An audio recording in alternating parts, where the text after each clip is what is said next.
Injil Lukas pasal 15.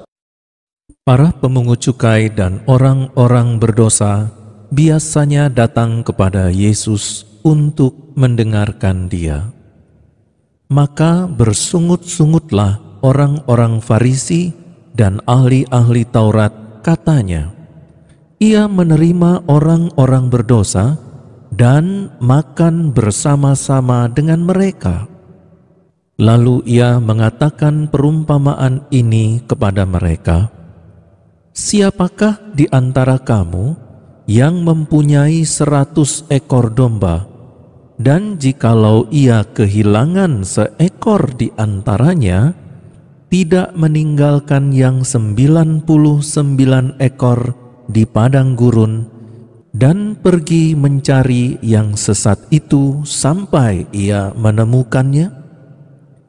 Dan kalau ia telah menemukannya, ia meletakkannya di atas bahunya dengan gembira. Dan setibanya di rumah, ia memanggil sahabat-sahabat dan tetangga-tetangganya, serta berkata kepada mereka, 'Bersukacitalah bersama-sama dengan aku, sebab dombaku yang hilang itu telah kutemukan.' Aku berkata kepadamu, demikian juga akan ada sukacita di sorga karena satu orang berdosa yang bertobat, lebih daripada sukacita karena 99 orang benar yang tidak memerlukan pertobatan. Atau perempuan manakah yang mempunyai 10 dirham, dan jika ia kehilangan satu di antaranya, tidak menyalakan pelita dan menyapu rumah, serta mencarinya dengan cermat sampai ia menemukannya? Dan kalau ia telah menemukannya, ia memanggil sahabat-sahabat dan tetangga-tetangganya, serta berkata, 'Bersukacitalah bersama-sama dengan aku, sebab dirhamku yang hilang itu telah kutemukan.'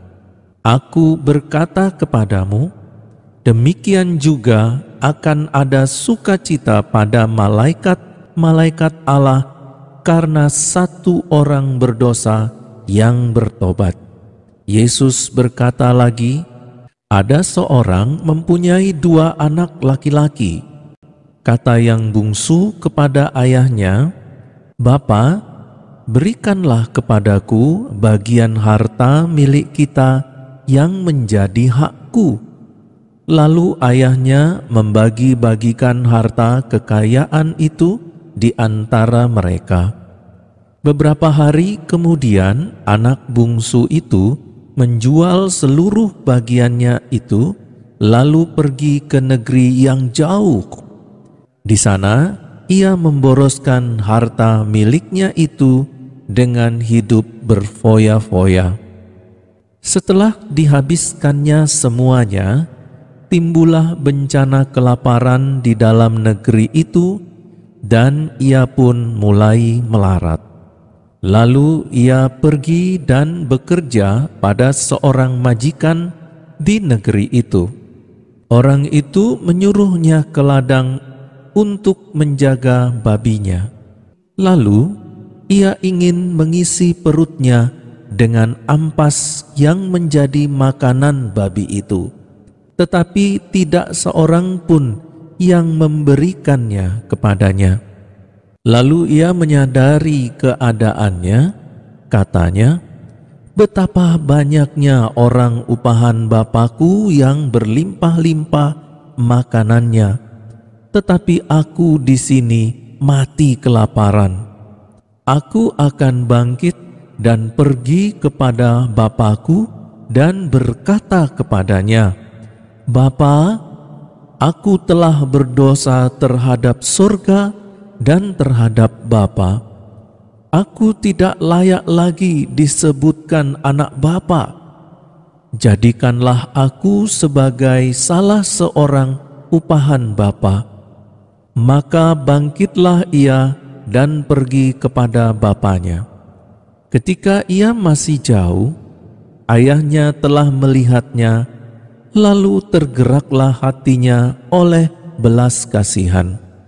Ayahnya itu berlari mendapatkan dia, lalu merangkul dan mencium dia. Kata anak itu kepadanya, "Bapa, aku telah berdosa terhadap sorga dan terhadap Bapa. Aku tidak layak lagi disebutkan anak Bapa."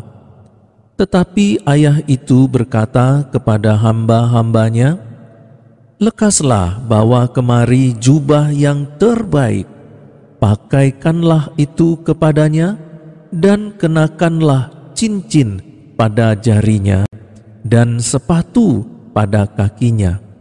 Dan ambillah anak lembu tambun itu, sembelihlah dia, dan marilah kita makan dan bersukacita.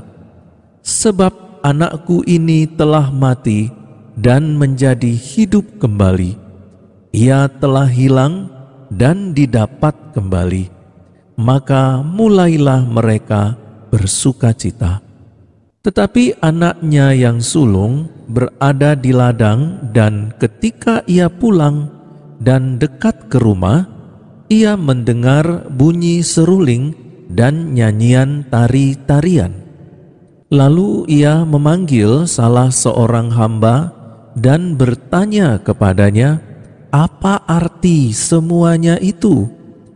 Jawab hamba itu, "Adikmu telah kembali, dan ayahmu telah menyembelih anak lembu tambun, karena ia mendapatnya kembali dengan sehat."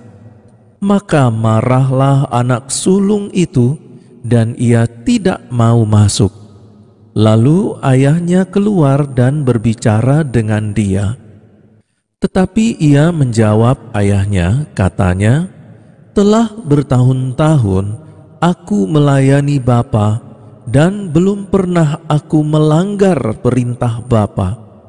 Tetapi kepadaku belum pernah Bapa memberikan seekor anak kambing untuk bersukacita dengan sahabat-sahabatku.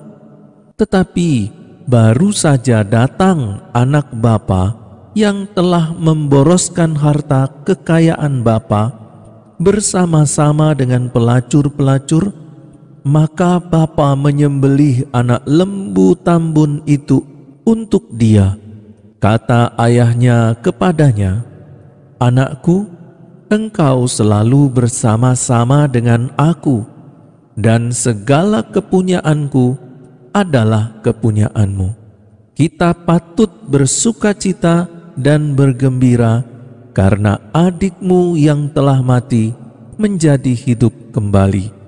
Ia telah hilang dan didapat kembali."